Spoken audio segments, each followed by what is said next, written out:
You don't make $2 million in the stock market by accident. You make it by understanding reality, aligning with it, and acting with radical honesty about your strengths, weaknesses, and the principles that govern markets. When I look back at the journey that took me from confusion to clarity, from mistakes to mastery, the truth is simple. The money was just a byproduct. What actually changed was me, my mind, my discipline, my ability to see cause and defect patterns that most people overlook. Let me take you through the principles that shaped this journey. Early in my investing life, I realized something uncomfortable. Most people think they know what will happen. They don't. I was no different. I made impulsive decisions. I chased headlines. I trusted emotions disguised as instinct, and the market punished me for it. The turning point came when I accepted a fundamental reality. The market doesn't care what you want. It reflects what is, so I stopped trying to predict the future through hunches. Instead, I focused on understanding how the world works, how interest rates move, how debt cycles unfold, how human psychology shapes price action, and how risk compounds when you ignore it. Truth replaced hope. Data replaced emotion. Principles replaced impulses. That shift alone put me on the right path. Emotions are the enemy of wealth. Greed tells you to buy at the top. Fear tells you to sell at the bottom. Ego tells you that you're smarter than the market. I learned that the most powerful investors aren't driven by feelings. They're driven by systems. So I built my own, a system that asked, what are the long-term cycles telling me? What risk am I managing? What are the diversified outcomes? What happens if I'm wrong? My system didn't need me to be brilliant. It only needed me to be consistent. Over time, that system compounded in ways emotions never could. People misunderstand diversification. They think it's about spreading bets to reduce risk. It's not. Diversification is about accepting that you will be wrong, often, and preparing for that reality without losing money. When I diversified across asset classes, geographies, time horizons, strategies, I gave myself something priceless: resilience. Resilience allowed me to stay in the game long enough to benefit from compounding the quiet force responsible for every great fortune in history. Every loss I took, every trade that went against me, every moment where I thought I had everything figured out only to be humbled again. These weren't setbacks. They were tuition fees the market charges those who seek mastery. A mistake repeated is a failure. A mistake studied becomes a principle. I created my principles from pain. Never risk what you can't afford to lose. Always expect the unexpected. Don't let one position sink the ship. Reality is the final judge. Your opinion means nothing. Mistakes refined me, principles guided me, and wealth followed. The market rewards people who can wait longer than others can remain disciplined. While everyone else chased quick returns, I aimed for inevitable returns. I didn't try to outsmart the market day to day. I positioned myself so that when the tides turned as they always do, I was on the right side. Patience wasn't passive, it was strategic, and it created outcomes that impulsive traders could never imagine.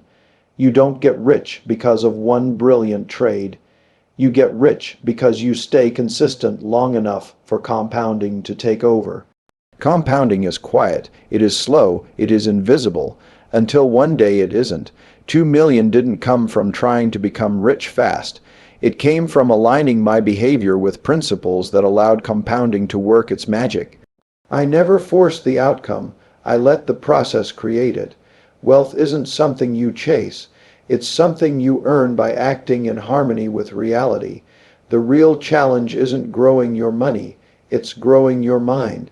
When you understand how the world works, when you embrace the truth instead of avoiding it, when you build systems instead of relying on emotions, when you diversify intelligently, when you learn from mistakes, When you stay patient, when you let compounding do its work, then wealth becomes inevitable, not because the market is easy, but because you become someone capable of navigating it. That is how I made 2 million in the stock market. Not through luck, not through shortcuts, but through principles, discipline, and a relentless commitment to understanding reality. And anyone willing to follow those same timeless principles can achieve results far greater than they imagine. The first real breakthrough in my journey came when I stopped pretending I knew what would happen next. For far too long, I made decisions based on hope, fear, and the illusions created by my own ego. I thought I was predicting the market, but I wasn't predicting anything. I was guessing, and the market does not reward guesses. It punishes them swiftly. Everything changed the moment I accepted a simple but uncomfortable truth. My opinions didn't matter, only reality did. And reality could not be bent, negotiated with, or avoided. It could only be understood. That realization pushed me toward a completely different way of thinking, one built on the relentless pursuit of truth, not comfort. I began asking better questions. What is actually happening beneath the surface? What forces move markets and why? What patterns repeat through time? What principles govern human behavior when money is at stake? Instead of trying to forecast individual price movements, I studied big picture cause and effect relationships, things like interest rates, credit cycles, productivity trends, liquidity flows, and the behaviors formed by collective psychology. I began to see that markets weren't chaotic. They were logical systems responding to these forces. And once you start recognizing these patterns, you stop seeing the market as noise and start seeing it as a reflection of how the world truly functions. The truth-seeking mindset also forced me to confront my blind spots. I had to accept that I didn't know as much as I believed. In fact, the more I learned, the more I realized how much I didn't know. But this wasn't discouraging. It was liberating. It allowed me to grow. It allowed me to stop clinging to fragile opinions and start building decisions on solid foundations. I began analyzing every assumption, every belief, every emotional impulse. If something wasn't supported by data, logic, or historical patterns, I discarded it. If an idea made me feel good but wasn't grounded in reality, I labeled it as a distraction. I trained myself to treat my own thoughts with skepticism, not reverence. Seeking truth meant being radically honest with myself. It meant admitting when I was wrong, even when it was painful to do so.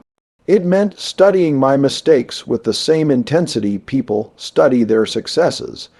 And it meant giving up the illusion of control and replacing it with an understanding of probabilities, not certainties. That mindset created clarity, clarity created direction, and direction created results. When I stopped guessing and started seeking truth, my decisions became more objective. My analysis became deeper. My strategy became calmer. I was no longer reacting to the market. I was understanding it. I was aligning myself with reality instead of fighting it. And that alignment was the foundation of everything I built afterward. It was the moment my journey truly began. One of the most transformative shifts in my investing journey happened when I finally understood that my emotions were not just unhelpful, they were dangerous. They pushed me toward decisions that felt right in the moment, but were completely disconnected from reality. Fear whispered that I was about to lose everything. Greed insisted I was missing out. Ego told me I was smarter than the market. Every emotion had an agenda, and none of those agendas were aligned with long-term success. I learned the hard way that the market doesn't reward emotional reactions. It rewards consistency, logic, and discipline. That realization led me to build something far more powerful than instinct or intuition, a system. A system is unemotional. A system is consistent. A system is repeatable. It doesn't wake up one morning feeling euphoric and the next feeling panic. It doesn't care about the latest headlines or rumors. It doesn't get seduced by the illusion of certainty. It simply follows rules, rules designed to guide decisions based on principles, not impulses. When I built my system, I didn't design it to make me brilliant. I designed it so that even on my worst day, when emotions were high, stress was heavy, and clarity was low, the system would act with more rationality than I could. I wanted something that would protect me from myself. To create that, I studied patterns, economic cycles, market history, price behavior, risk factors, and the relationship between variables that repeat over and over. I turned those patterns into principles, and those principles into rules. Every rule had a purpose. Every step had a logic behind it. Nothing was left to chance or mood. The system made decisions I might have been too afraid to make on my own, like cutting losses early when emotion wanted to hold on, or buying when fear dominated the world, or staying patient when impatience screamed for action. It wasn't just a guide, it was a safeguard against the destructive tendencies that every investor, no matter how experienced, carries within them. Over time, something remarkable happened. I stopped reacting, and I started observing. I stopped chasing noise, and I started following signals. I stopped relying on willpower, and I started relying on structure. With the system in place, I could see the difference between what I felt and what was actually true. That separation is one of the most powerful advantages any investor can have. Emotions cause chaos, systems create order, and the market rewards order. Following the system didn't eliminate uncertainty, but it made uncertainty manageable. It didn't guarantee profits, but it drastically reduced avoidable losses. Most importantly, it allowed me to remain consistent, because consistency, not brilliance, is what compounds over time. By building a system stronger than my emotions, I freed myself from the roller coaster that destroys most investors. The system didn't just help me make better decisions, it made me a better thinker. It became the foundation of everything sustainable in my investing life. One of the most liberating realizations I ever had about investing was understanding that being right is far less important than being protected when you're wrong. This might sound counterintuitive, especially in a world where everyone is obsessed with calling the next big move, predicting the next crash, or discovering the next winning stock. But the truth is simple.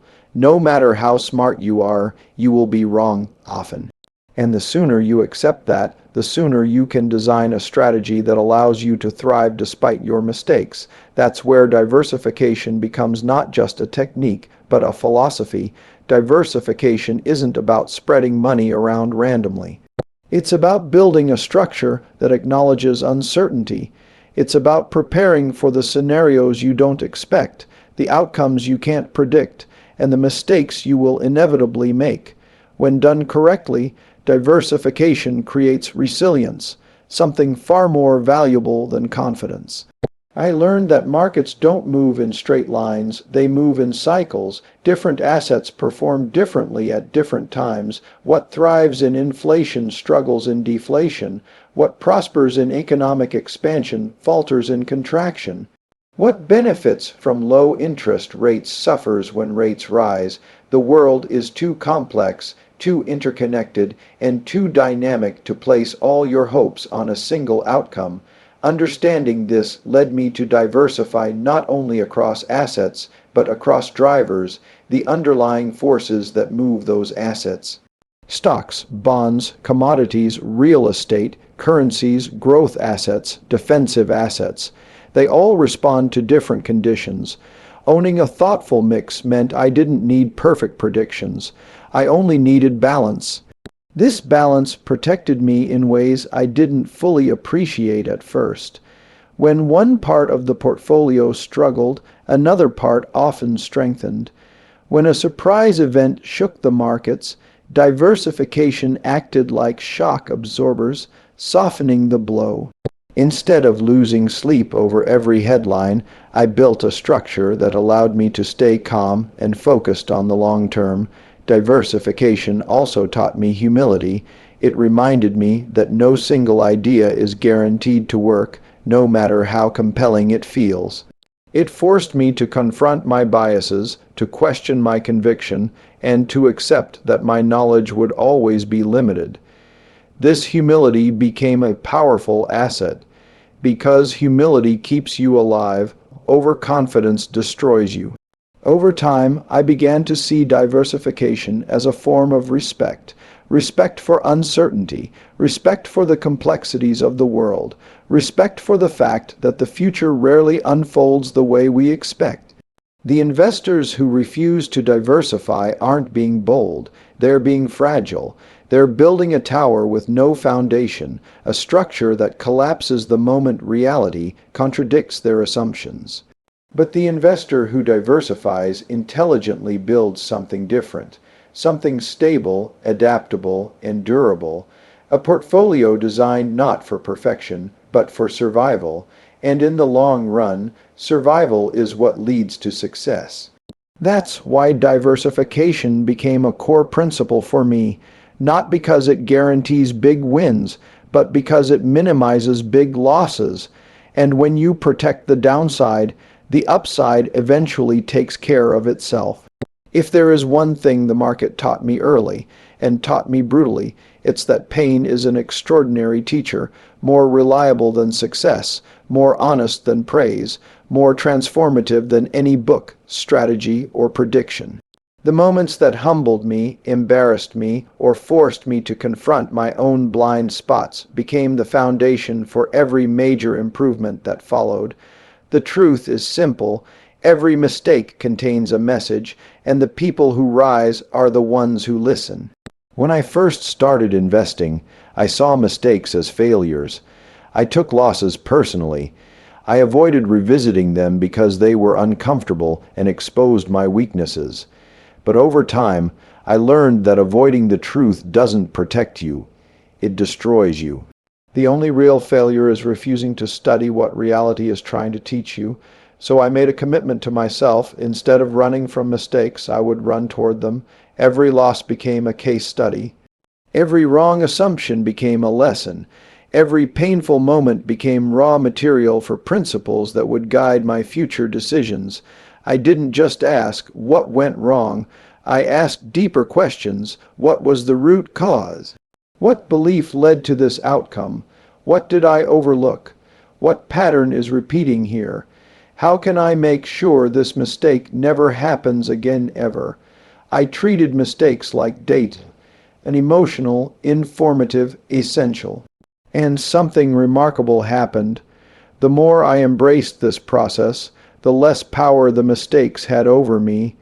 They no longer felt like punishments. They became investments, investments in knowledge, clarity, and better decision making. Eventually, I turned these lessons into principles. Principles are like guardrails. They keep you from making the same emotional, impulsive, short-sighted decisions that once held you back. A principle creates a consistent response to situations that previously caused confusion or stress. Instead of reacting blindly, you follow a rule you created from real experience paid for with real money. One of my earliest painful lessons taught me to never risk what I couldn't afford to lose. Another taught me that being overly confident in a single idea was dangerous, no matter how brilliant it sounded. Another taught me that ignoring the broader economic environment was a guaranteed way to be blindsided. Each principle was carved out of pain, but each principle saved me from far larger pain in the future. This process transformed the way I thought. I stopped seeing mistakes as events and started seeing them as signals pointing to flaws in my thinking. Fix the flaw and you elevate your entire decision-making system. Over time, this compounding of insights became more valuable than any single investment outcome. Pain plus reflection equals progress. It's a formula I learned through experience, and it rewired the way I approached everything. The investors who hide from their mistakes stay trapped in repeating them. The investors who confront their mistakes build wisdom, and wisdom compounds faster than money ever will. In the end, the mistakes didn't break me. They built me. They became the blueprint for every success that followed. One of the greatest misunderstandings in the world of investing is the belief that intelligence alone creates success. People think that if they read enough charts, consume enough news, or outsmart enough competitors, they'll rise above everyone else. But markets don't reward cleverness. They reward discipline. They reward the person who can remain steady when others become emotional. They reward patience, not brilliance. I learned this truth slowly and at times painfully. In the beginning, I constantly felt the urge to act. I thought activity meant progress. I believed that moving fast, making quick decisions, and capturing every opportunity was the path to wealth. But every rushed move, every impulsive trade, every emotionally driven decision led me further away from the results I wanted. It wasn't that I lacked intelligence. It was that I lacked patience, the kind of patience that allows you to sit still when your emotions are screaming for movement, the kind of patience that allows you to wait for the right setup instead of forcing something that isn't there. Patience is not passive. Patience is a strategy. It means taking the long view. It means understanding cycles instead of moments. It means recognizing that markets need time to reveal their truth. Most people can't do this. They want immediate results. They crave instant gratification. They interpret silence as stagnation. They become restless when they don't see progress, and that restlessness causes mistakes, big ones. They jump in too early, exit too late, or abandon their strategy because they mistake temporary noise for a long-term shift. But once I embraced patience, everything changed. I began to understand that most of the time, the best decision is not to act. Sometimes the greatest opportunities come from waiting for the right conditions to align, conditions that are based on principles, not emotions. When the world panics, patience gives you clarity. When the crowd becomes euphoric, patience keeps you grounded. When your system says not yet, patience keeps you from sabotaging yourself. Patience allowed me to hold positions when fear tried to scare me out of them. It allowed me to wait for the right price instead of chasing the wrong one. It allowed me to let compounding work its silent magic instead of interrupting it with unnecessary interference. I saw that the investors who constantly chase quick profits eventually burn out. They exhaust themselves. They lose discipline. They lose control. Meanwhile, the patient investor, calm, systematic, and deliberate, lets time become an ally, and time is the most powerful force in finance. It magnifies good decisions and suffocates impulsive ones. Patience is the mindset that separates those who dabble from those who build lasting wealth. It is the quiet strength behind every great fortune. It gives you the ability to navigate uncertainty with composure and to stay committed to a strategy even when the world around you is screaming for action. In the end, patience beat intelligence, not because intelligence is useless, but because intelligence without patience becomes self-destructive. Patience turns knowledge into results. Patience turns strategy into success. And patience transforms investing from a frantic chase into a steady, principled path toward long-term growth. For most people, the idea of making 2 million in the stock market conjures images of one brilliant trade, some perfectly timed move that instantly transforms their financial life. That myth is dangerous. It leads people to chase extremes instead of mastering consistency. The truth is far simpler and far more powerful. Wealth was built not through a single moment, but through the steady, relentless force of compounding. Compounding is one of those concepts that sounds basic, almost too simple to matter, but simplicity should never be confused with insignificance. When understood deeply and applied consistently, compounding becomes the quiet engine behind almost every meaningful financial success story. It rewards patience, it punishes impulsiveness, it turns time into your greatest ally. In the early years, my returns didn't look spectacular. They weren't shocking or impressive, they were steady, consistent. Boring even, but what I didn't fully appreciate at the time was that every small gain was laying the groundwork for much larger gains later. Compounding doesn't reveal its power at the beginning. It reveals it after years of disciplined behavior, after you stay committed long enough for the curve to bend upward. The key wasn't hitting home runs, it was making sure I didn't strike out. It was avoiding catastrophic losses, sticking to principles, and letting time do what time does best, amplify. When you stop interrupting compounding with emotional decisions, panic selling, chasing trends, overtrading, you allow it to operate freely. And when compounding operates freely, it becomes almost unstoppable. Compounding teaches you humility. It reminds you that the big, flashy moves matter far less than the small, consistent ones. It forces you to see investing not as a series of dramatic events, but as a long-term process. A process where discipline beats excitement and patience beats prediction, but compounding only works if you protect it. That means avoiding unnecessary risks. That means not letting ego convince you to go all in on a single idea. That means respecting downturns and staying resilient through them. Every time you avoid a major drawdown, you're not just protecting your current capital, you're protecting decades of future compounding. There were moments when I could have derailed everything, moments when emotion tempted me to abandon the strategy, moments when fear made the future feel uncertain. But every time I stayed disciplined, every time I allowed compounding to continue undisturbed, the rewards grew. Slowly at first, then faster, then exponentially, and that's the part most people never experience. They quit too early, they react too quickly. They interrupt the process before it has a chance to show its real power. Compounding rewards endurance, not excitement. Looking back, the 2 million wasn't the result of brilliance. It wasn't even the result of exceptional timing. It was the result of respecting a simple principle. Let your decisions compound, and let time magnify the results. In the end, compounding wasn't just a financial strategy. It was a philosophy, a way of thinking that valued consistency over chaos, rationality over emotion, and long-term vision over short-term gratification. And that philosophy turned slow progress into extraordinary outcomes.